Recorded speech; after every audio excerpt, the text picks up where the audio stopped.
Good afternoon mga idols. Ngayon po dito kami sa Japan, naka-dock po kami. Bukas pa yung operation kasi ngayong linggo ay wala pong operation ngayon. Ngayon naman po sinasamantala nila third meet na yun, nagkakanda po sila ng air pressure test po sa mga immersion suit. Annually po ito ginagawa kasi narinig ko ay malapit na daw itong may expire ngayong December na po. Tanungin ko lang po si third meet kasi siya po ang makakasagot. Sir, excuse me, pwede po ba kayong matanong regarding dito sa immersion suit para matutunan ko at malaman rin ng iba na ganito pala ang dapat gawin sa mga immersion suit? Ito, ngayon, annually, ginagawa ito pag yung isang immersion suit ay 10 years from manufacture date.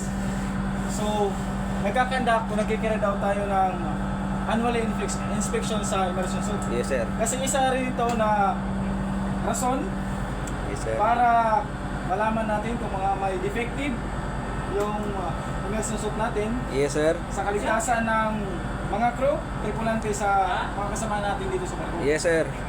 Kaya ngayon, tingnan natin kung paano gawin dagdag kalaman sa mga bagong seaman, Opo, sir. mga magiging seaman. Ito ngayon si Ibibin Pagat ang magdidemo. Oh, ito na mga idols, oh, nilalagyan na po ng hangin.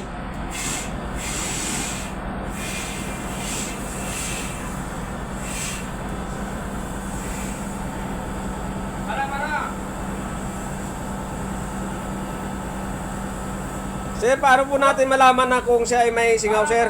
O ito, Ayun mga idol, nilulublog po nila sa tubig para malaman po kung at makita kung mayroon pong singaw. siyempre yung laps, tingnan natin kasi ito yung mga parte ng immersion suit na madaling magkaroon ng mga butas Ganun o po. mga leaking. So ngayon, wala namang nakita ang mga butas. Zipper. Okay naman yung mga zipper natin. Okay na. Okay na daw po ito mga idols.